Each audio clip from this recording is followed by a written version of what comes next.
Echocalypse Scarlet Covenant is a 2D post-apocalyptic strategy RPG that I've been eagerly anticipating for over a year now. I've included it in multiple videos and have repeatedly noted that it has some of the greatest character models in the entire mobile scene. Players take on the role of an awakener and will lead Kimono Girl Cases, the last hope of humanity, in a desperate struggle for survival. I've been trying to get my hands on Echocalypse for a long time now, so when I was reached out to by the studio and they told me that I was the man for the job, the Awakener incarnate, and it was my duty, my responsibility to lead my army of waifus to glory and victory, I jumped at the opportunity. They offered me direct access to the game and offered to sponsor a look at it so I could bring it to all of your guys' attention. If this looks like something that you'd be interested in playing, and let's be honest here, you kind of watch me, so evidently this is something you're interested in, then I urge you to go ahead, click the link in the description and the pinned comment below and download the game now. I also have a gift code that you can redeem that is displayed on screen right now that will net you some really sweet goodies. Now let's talk about the game. Let's start this off with gameplay. Thus far, I have made it to Chapter 8. I've cleared everything. I've gotten perfects from everything in Chapter 1 through Chapter 8. I have no doubt that I'll get a perfect for Chapter 8 as well. You can move your character horizontally back and forth across the field. You can engage numerous enemies. There are chests that you go about looting. Encounters involve you running up to the NPC, attacking them. The combat is auto. It is an idle game at its core, so the characters will move back and forth horizontally across the screen and attack one another. You have the option here of manually using your abilities if you want to, or allowing for the AI to use the abilities itself by turning on autoplay. I've grown kind of accustomed to autoplay games over the course of the last several months. A lot of gacha games that I've played have autoplay as a mechanic, or at least as a benefit, something to make the game faster, make the game less tedious to grind through. Not that I'm saying this is a tedious game. I've actually been having some fun in it thus far. Character models are chibi. I know it's not going to appeal to everyone. I actually like chibi character models. I like fully realized 3D character models, but I also like chibi. Some of my favorite gacha games are actually chibi graphic games. Character models look good in battle. Special abilities look really good in battle. The character portraits themselves look absolutely freaking phenomenal. As I noted at the beginning, the character models are by far some of the best character models I have seen in a gacha game. There are very few gacha games out there that I think have comparable character models to this game. Thankfully, since the bulk of the game does take place in combat, you can increase the speed of combat by 2 times, by 3 times. This makes it easier to push through faster. After each battle, you do get rewards, you do level up. After several normal, kind of like trash encounters, you fight an actual NPC. These are essentially boss fights. Here we have Sasha. These fights are typically a little more dangerous, more difficult, have more powerful enemies. And then at the end of every chapter, you fight a stronger boss. And it also happens to come with narrative progression. The narrative, of course, is actually not bad. Like, I've been enjoying the story so far. I know you're looking at the characters, you're like, Stix, holy crap! Those, yeah, like, dude, trust me, I have the same reaction. Those are, yeah, lots of very big focus on plot, which is very good. I mean, this game knows its target demographic. It knows its audience. It knows exactly what we want. We are big fans of plot, and the more focus we have on it, the better. The final boss fights are multi-waved, so as you can tell, this was actually a 2-wave encounter. And I actually have numerous SSR characters thus far that I obtained through playing the game. I feel like the game has actually been pretty generous in terms of giving you decent quality characters. I don't know how many games I've played, where getting like even your first SSR is incredibly difficult. Jesus Christ. Again, this game does have a rather decent focus on narrative. There is a lot of story, and that's a benefit to me. I actually love story in my games. After clearing a chapter, you get a relic fragment, which we're going to touch on in just a moment. Chapter 8 is complete. Oh my god, would you look at that? I got a perfect 30 out of 30. Who'd have thought? I totally didn't foresee that happening. Before we go into additional game modes, let's go ahead here and address what the relic fragments are for. If you go to the complex here, it's essentially like your base of operations. So we have the showroom. The showroom has various different features that you can claim rewards from. I feel like these are not the focus. The focus here is the library. When you obtain new characters, you can activate the characters. These provide you a boost to all-round statistics. They also provide you a combat power increase, as you can see down the bottom of the screen when activating new characters. So you're gonna want to recruit as many as you can, upgrade as many as you can, and boost your account as high as possible. Beyond that, there is the intelligence center. This is where you actually use your relic fragments. Every time you get a relic fragment, you come here and you unlock a boost, a bonus.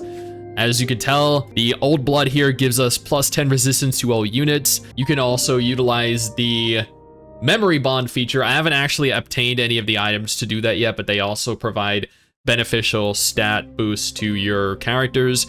There is a dormitory. This is where you decorate your room for your waifus. I don't have anything here right now. You can deploy multiple characters. They can wander around. You can chat with them, say hey, see how they're doing, throw her into a wall if you want to, drop her on top of the other character. Completely up to you what you want to do. There's the work agency. This allows for you to essentially generate additional resources that you can claim over the course of the day.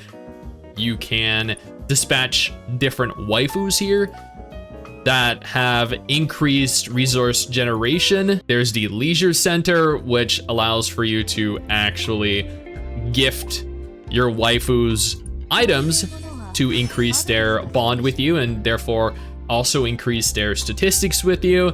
You can see their voice lines, you unlock affinity stories. Going back to the game modes, there is the chapters, there is the missions, but then there is the regression feature down here. I've currently been moving through the first regression mission. I wasn't sure at the time how many there were available in the version of the game I'm playing, so I figured I wouldn't go too far through it. There is a story present in every mission that I've seen thus far. Completing the missions nets you rewards. That one had me talk to an NPC. This one has me actually engage someone in battle. A group of enemies actually, and I'm just absolutely decimating them. They did not stand a chance at all. Yeah, that was absolute and utter destruction. There is the patrol feature. I haven't actually unlocked host purification because I'm not level 31 yet. There is currently the cage fight. This allows you to go up against a group of other NPCs. It's essentially kind of like a form of PvP. I'm actually very strong, so this is not going to be that much difficulty, much of a challenge for me. But as you move up in the ranks, it will become very evidently more difficult. You earn cage points that you can actually use to purchase items from the cage store. There are cage missions that you can do that refresh daily. The Abyssal Drive is another game mode that allows for you to farm resources. Over here you can find Abyssite. These are actually used to upgrade your characters. You can also, thus far, I've obtained a weapon from here, so I'm assuming you can also farm types of gear here too.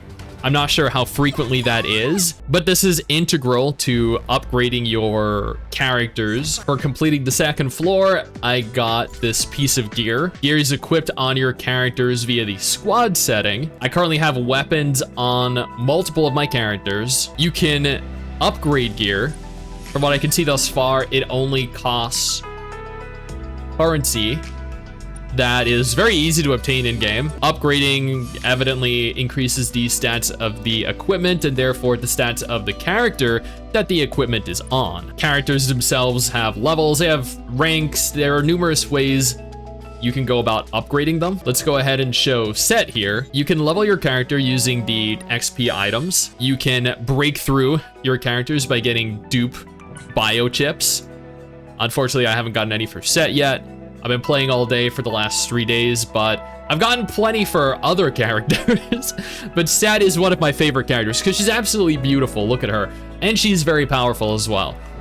So there's also the alignment, and this is where the materials come in handy. You can increase the alignment for your character, which gives them base statistical boost, and then when they actually level up completely, they get an even larger boost. I currently have all 3 of my SSR waifus set to 2 1/3. Here is the character that you play as. When beginning the game, you can choose between a male and a female character. They start off as an R rank character, but as you progress through the story, they actually get upgraded. As of right now, there is the 7-day check-in available, which will net you Fenriru, the SSR waifu, after logging in for the 2nd day. Fenriru's incredible live 2D outfit on day 4 of logging. I mean, this is motivation to log in every single day. If this does not get you to log in and play the game, then I don't know what will. This is incredible. This is a fantastic skin, and it's free. The fact that it's actually free is crazy. Day 3 is a 10 pull, and then some nice premium currency as well. Seriously, that right there is reason enough to get me to log in. It should be for you too. There's the Steel Ambition event going on, Trial of Iron and Fire. Logging in each day will net you some good rewards as well. Currently, there's only day 1 down here, but I mean, there are 7 days worth of rewards you can obtain. There is the case feature, which actually lets you look at all the characters you've obtained. And trust me, there are a lot of phenomenal looking characters in this game. This game, once again, I know I stressed this in the beginning, but I'm gonna stress it for the 4th time now, I think. This game has some of the best waifus I have ever seen in a gacha game. It's actually unbelievable how freaking good these characters look. I have seen my fair share of hot waifus in gacha games, but this right here, this is pushing the limits. This is actually almost incomparable to any other gacha game. I wish I were over exaggerating, but I'm not. This is absolutely unbelievable. You can also, of course, break through your characters here. As I noted, I have gotten dupes for several other characters. You can level up your characters from here. It's a shortcut for it. You can augment your characters from here. There are outfits. I actually obtained one for my character. Look at her. Look how great the Heart of Nibu looks. And this provides all units a 1% boost to all attributes. It looks as though it's a live 2D anime model. Down here, you also have a change of outfit, so present in battle. There are neoliths present. These are essentially additional abilities. When selecting your squad, you actually choose one of 4 different abilities that you can place down the bottom here. These are abilities you can use in battle. You can also alter the formation of your characters. There are essentially different factions present in game. Different characters align with different factions. As you can tell here, it is beneficial to have SSR characters from the same faction in the same squad. If you have 2 SSR from the same squad, you get a plus 90 to attack. If you have 3, you get an additional 3,300 HP along with a 5% armor percentage boost.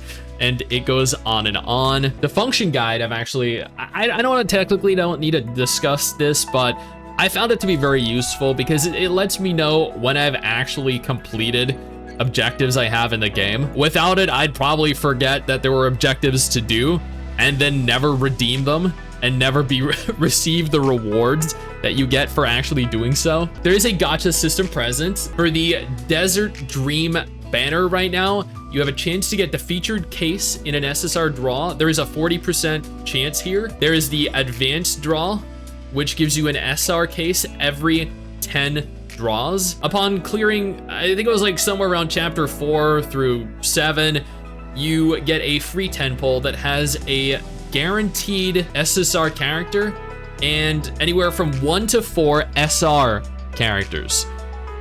You get numerous rerolls, so you can keep trying to get the waifu that you want. I did. I got Set and numerous other characters really enjoyed. Now, that isn't the only time you get it. It says over here, completing story chapter 20 gets you a second set, another guaranteed SSR character, along with numerous SR characters. So you get multiple guaranteed SSR waifus for free just for playing the game. And I think that is a great way to tackle the game, a great way to present us additional characters to use to obtain to enjoy the game. I've pushed all the way through to chapter 9 so far, and for an idle game, I've actually been enjoying myself. I find enjoyment in action gacha games, turn-based gacha games, strategy gacha games, and idle gacha games. I feel like every gacha game has a place and a purpose. It's not going to appeal to every person. Not every game is going to be for every kind of player, and that is perfectly fine.